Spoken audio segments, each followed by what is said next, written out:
Thiruvananthapuram Attingal sub ജയിലിൽ ലഹരി case പ്രതികളുടെ അഴിഞ്ഞാട്ടം. ജയിൽ ജീവനക്കാരെ മർദ്ദിച്ച് കമ്പ്യൂട്ടർ അടിച്ച് തകർത്തു. മംഗലപുരത്ത് നിന്ന് MDMA പിടികൂടിയ പ്രതികളെ ജയിലിലെത്തിച്ചപ്പോഴാണ് അക്രമം നടത്തിയത്. സലീം മാലിക് തിരുവനന്തപുരത്ത് നിന്ന് ചെയ്തു. സലീം, ഈ ലഹരിയുമായി പിടികൂടിയിട്ടും ഇവരുടെ കിക്കിറങ്ങിയിരുന്നില്ലേ? എന്താണ് വിവരങ്ങൾ? ഈ ജയിലിൽ വെച്ച ഈ പ്രതികളുടെ അഴിഞ്ഞാട്ടം നടന്നത്. ഈ ജയിലിലേക്ക് എത്തിച്ച പ്രതികൾ അവിടെ അക്രമം അഴിച്ചുവിടുകയായിരുന്നു. ജയിൽ ജീവനക്കാരെ മർദ്ദിക്കുകയും കമ്പ്യൂട്ടർ അടിച്ചു തകർക്കുകയും ചെയ്തു.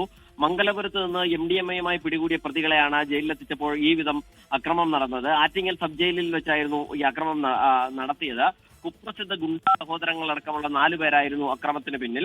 പള്ളിപ്പുറം സ്വദേശികളായ ഷെഫീഖും സഹോദരനായ ഷമീറും ഒപ്പം തന്നെ കണിയാപുരം സ്വദേശികളായ രാഹുലും മുഫാസിലും എന്നിവരാണ് ഈ അക്രമത്തിന് നേതൃത്വം നൽകിയത്. ഇന്ന് വൈകുന്നേരത്തോടുകൂടിയാണ് ഇവരെ ജയിലിലേക്ക് എത്തിച്ചത്. കഴിഞ്ഞ ദിവസം റൂറൽ ഡാൻസ് ഓഫ് സംഘവും മംഗലപുരം പോലീസും ചേർന്ന് 22 ഗ്രാം MDMA ഇവരെ പിടികൂടുകയായിരുന്നു.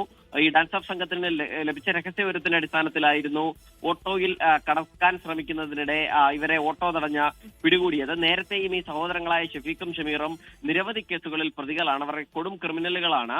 സ്വർണ്ണ വ്യാപാരി ആക്രമിച്ച് സ്വർണം കവർന്നത് ഉൾപ്പെടെയുള്ള കേസുകളുണ്ട്. യുവാവിനെ തട്ടിക്കൊണ്ടുപോയി ബന്ദിയാക്കി മർദ്ദിച്ചതുണ്ട്. നേരത്തെ പോലീസിന് നേരെ നാടൻ ബോംബെറിഞ്ഞ് രക്ഷപ്പെട്ട സംഭവങ്ങളുണ്ട്. അങ്ങനെ വിവിധ കേസുകളുണ്ട്. 2023 കസ്റ്റഡിയിലിരിക്കെ മംഗലപുരത്ത് തന്നെ സ്റ്റേഷനിൽ വെച്ച് ചില്ലറക്കാരല്ല പ്രതികൾ. എന്തായാലും ലഹരി പിടികൂടിയിട്ടും കിക്കിറങ്ങിയിരുന്നില്ല. കിക്കിറങ്ങുമ്പോൾ അവർ ചെയ്തെന്തെന്ന് അവർ അറിയും.